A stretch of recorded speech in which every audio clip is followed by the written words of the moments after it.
Hi everyone. After my first video why I'm leaving Germany, I honestly didn't expect that sort of response. I have received hundreds of private messages, 1,000 comments from all over the world. Truly amazing. Some agreed, some didn't. However, one thing that stood out was that I was maybe generalizing too much and that I would better show some real life examples of what is going wrong and why the system is broken, impacting me today. So that's exactly what I'm going to do. I will share my reality, my worldview, because this isn't just my theory, it's my reality. It's what I've been living through, what I've seen, what I've encountered in confirming my decision to leave finally. And I'm not doing this out of hate, I'm doing this out of love for what Germany used to be.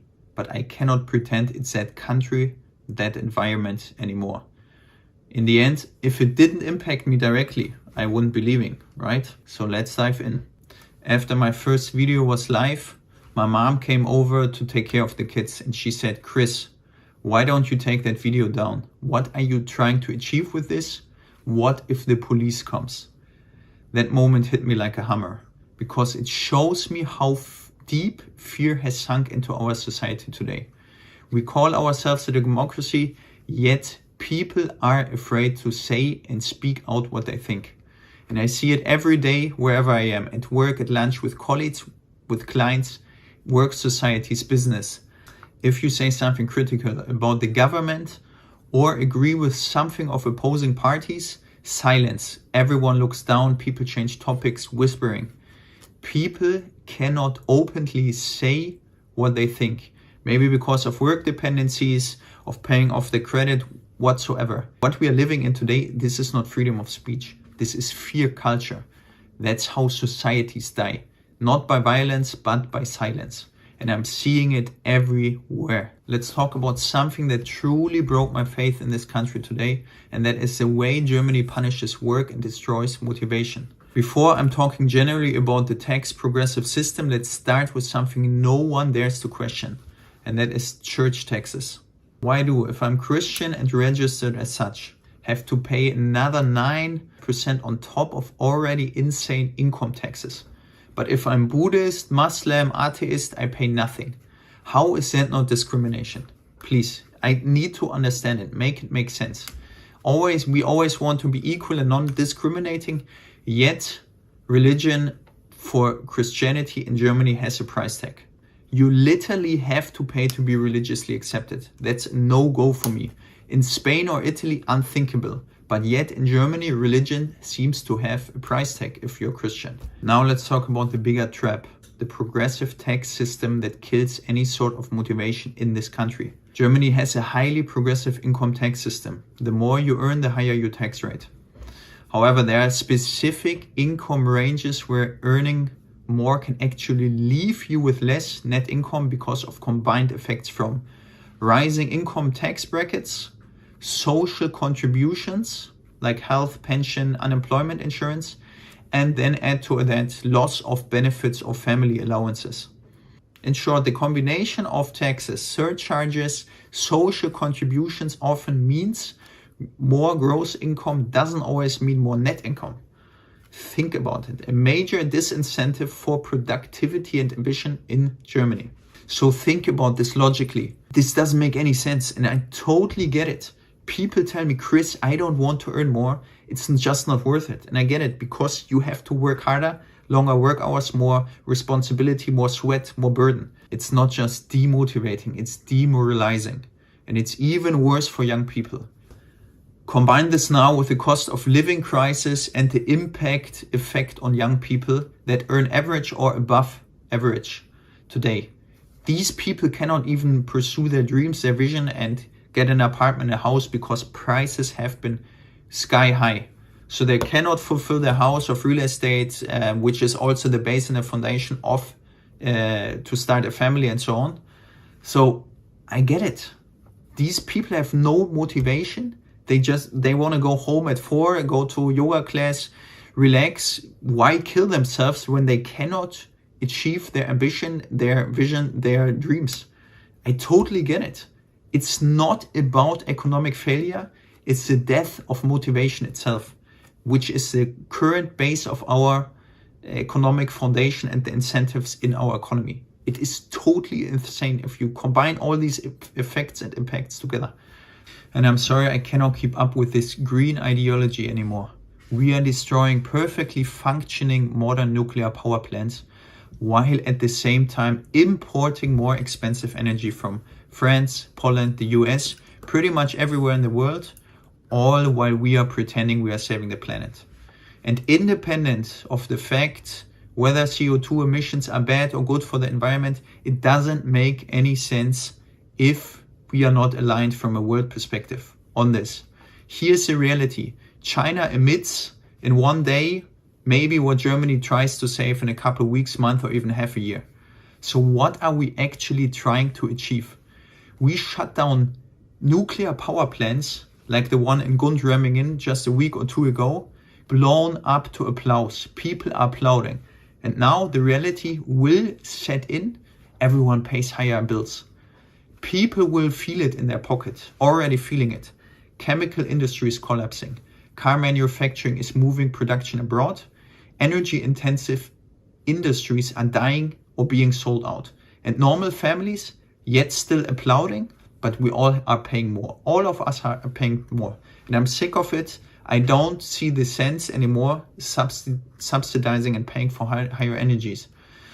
All in the name of ideology that sounds noble but destroys the real economy. It's not environmentalism, it's self-sabotage. Let me tell you what progress looks like here in Hamburg, in my hometown. Active construction sites here in the city. My own street dug up 8, 9, 10 times in the last, let's say 3-4 years. Always the same, fiber cables, repair work, renewal project, but always dug up at the same spot. Every few months, noise, dust, chaos. And then you still get yelled at by the workers, you get still fined because you park your car outside a few centimeters away because you cannot use your own parking garage, because they are redoing the street. So I'm questioning myself, where is my taxpayer money going for that? To the say hole being dug up 10 times in the last few years, and I have to pay higher energy bills, and the internet in the end is not even really working at my home a lot of times. Leave the city, go rural, you're in a digital desert. No reception, no signal, no service. Yet this is the 21st century, and we cannot even get stable internet going here in the 4th largest economy in the world, having tons of constructions everywhere. It's embarrassing. My wife runs a professional Amazon reselling business. I have my consulting activities, and together we had an online spice startup years ago. So I've seen it all, self-employed business owner, investor. No matter what you do in this country, I can tell you from the bottom of my heart, bureaucracy and regulations will kill your spirit. Forms, certifications, new regulations, tax paper fillings by hand, CE marks, product marks, recycling laws, data protection nonsense. The list goes on and on. You spend literally 80% of your daily time filling out paperwork instead of building something. It kills all your spirit. Digital, forget it. You still print, sign, stamp, mail. And half of the paperwork is lost anywhere or goes somewhere into the desert. Germany used to be a country back in the day for investors. Now it's a country for administrators. If you're small, you drown. If you're big, you hire compliance departments and survive. This is a game, a rigged game, killing any sort of innovation in this country. And that's exactly how the middle class today, the backbone of this country, is not only being destroyed, but sold away to other countries and moving away, killing any sort of drive, spirit, economical backbone. Every month, every household pays public broadcasting fees. Whether you watch it in the end, ARD, ZDF or not, you have to pay for it.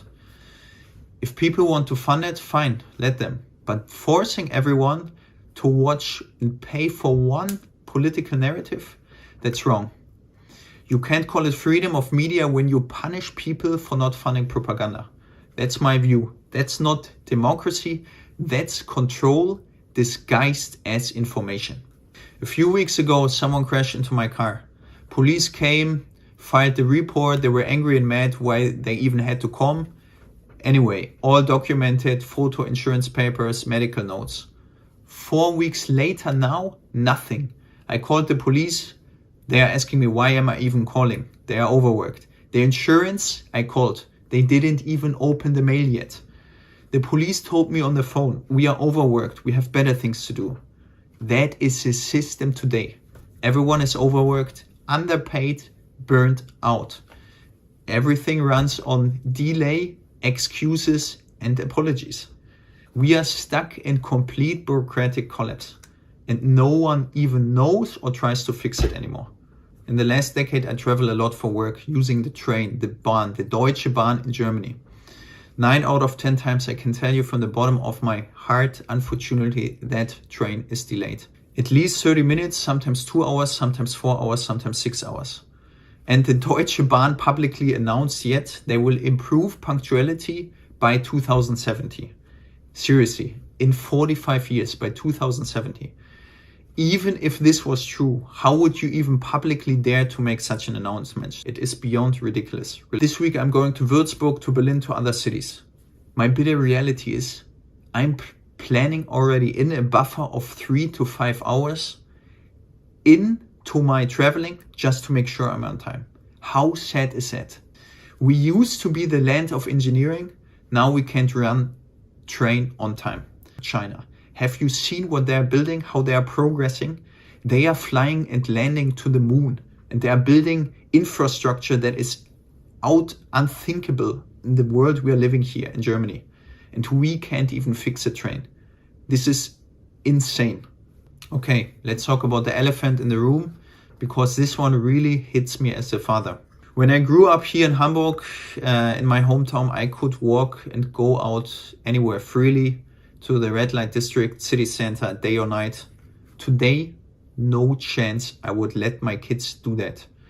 Go to the main station day or night and tell me it's safe. It's not. It's chaos. It's complete messy. We know the usual suspect that's running around. Drug use in the open, fights, gangs, police overwhelmed. This isn't the country I grew up in. We know all the usual suspect that's lingering and loitering around in and around the cities without any motivation or incentive to change anything. And I get it. Why would they change anything if the political incentives are not set? If you can stay unconditional, unlimited, and without any evidence of achieving anything. The problem and education, one-to-one, the same disaster and reflection of that. You check schools in your districts. Half of the class cannot even speak German properly. Teachers burned out, overworked, desperate. The good ones are leaving, of course. And I'm gonna say it straight and openly. Why do I have to put my kids into a private school to feel safe? I don't want them in a public school. Not because I look down on anyone. My reality is because I don't want them to be mocked up for being German. This is my bitter reality. You can't even choose schools freely. You are assigned to them based on your district. You go, look them up, you check them out, you visit, and you realize the level of education is totally gone. I'm beyond shocked. The schools I visit publicly to see the level of education and what is running around there. Sorry, but this is my reality. Education becomes as weak as its weakest link. So if you want quality, you pay again. Private school, private tutoring, private everything. You already paid through taxes, and yet if you want quality and safe education, you have to pay again. This links perfectly into the next topic, something also that no one dares really to mention publicly, demographics. People live longer, but yet with less and less real purchasing power.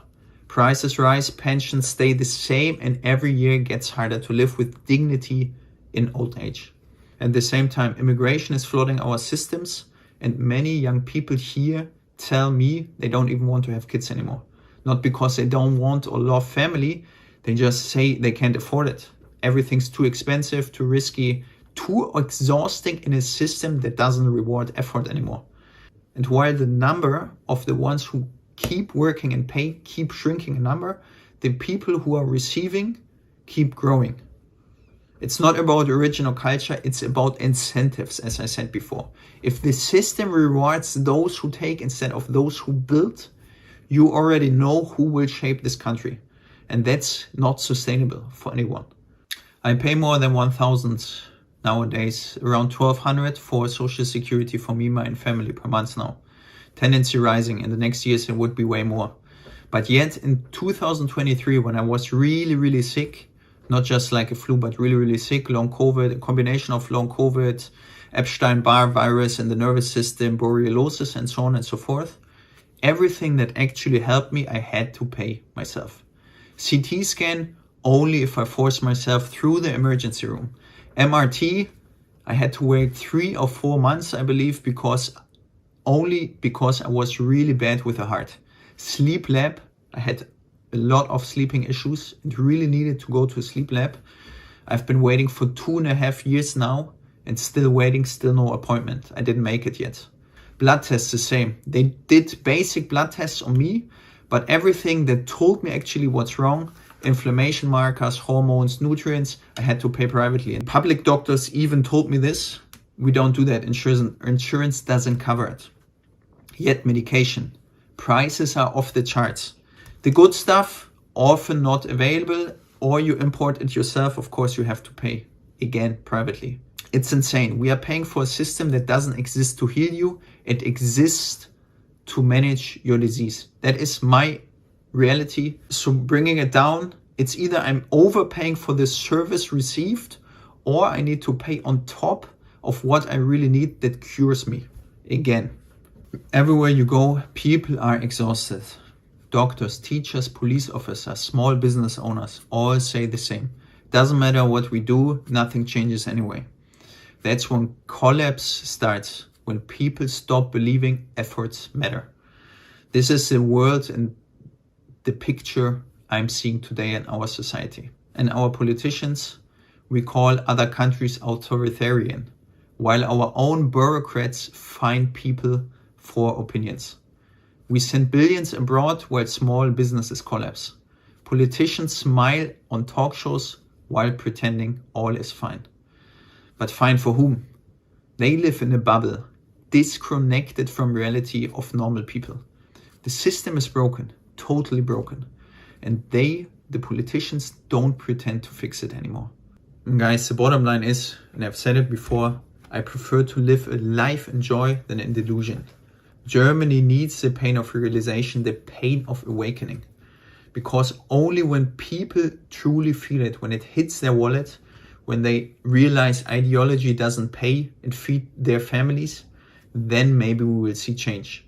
And then when that time comes and has come, I'm happy to come back and rebuild this country. But until then, I won't keep funding a broken, self-destructive system with my taxes. A system that I cannot identify myself with anymore. I'd rather live simply, freely, without income, without paying taxes, than staying trapped in delusion. Spain isn't perfect, I get it. Politically, economically, it's all the same nonsense. But at least there, I traded ideology for quality of life. I've just been there now 2 weeks. The sun, outdoor, the friendliness of people, the quality of the service, amazing. And for that's for me a net win. As I said in my earlier videos, this is only a short-term solution and fix. If Europe keeps going down this road, which unfortunately in my eyes it inevitably will, I'll see no other option than moving away even further. Somewhere where economic freedom still exists, where proprietary rights are granted, where education works and has a high level, and where efforts are rewarded again. I'm not leaving because I gave up. I'm leaving because I woke up.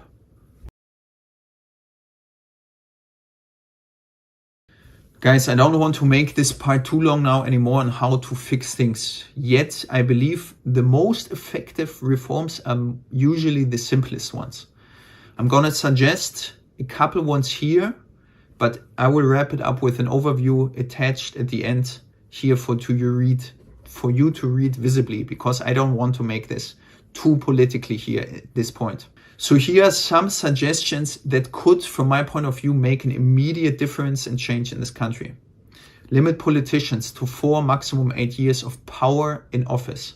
Make sure they have worked before in the economy, had worked in a business and have business experience. Make sure their earnings are based and coming mainly from their business activity in the free economy. We need to align their incentives with the country's incentives and not have them dependent on their work position. Make them personally liable for their decisions. Just like in any business, by owners, the decisions they make and the liability they have to follow by law adjusted one-to-one to politicians. They cannot free ride and make decisions irresponsible, make all public spending transparent, every euro traceable to the last one. Simplify and digitize taxes and bureaucracy, especially for families. For example, an easy change would be every family with a child per child gets a tax reduction of net income of 10%, flatlined. So a family with 3 children who have tons to pay, invest money and time in the education for the country of the children, which will be a taxpayer in the future, will have the tax benefit of paying 30% less tax income. That would set the incentives and motivation right, bring transparency into healthcare. Every patient should know and understand what each test, medicine, proposed action, treatment cost is costing in the end and how much the doctors prescribing it are making, and also the insurance. Just alone that transparency would change a lot. Because if people would finally see how the system uses them as cash cows, they would understand and would make change evident and drive that change. In the end, we need to reform the system in a way that productivity is rewarded and not compliance. I leave this here as a snapshot as such because I don't want this video to run into a policy paper. These are simple ideas, but yet I believe they would make a huge difference if we just had the courage to do them. Please follow the following information for further suggestions.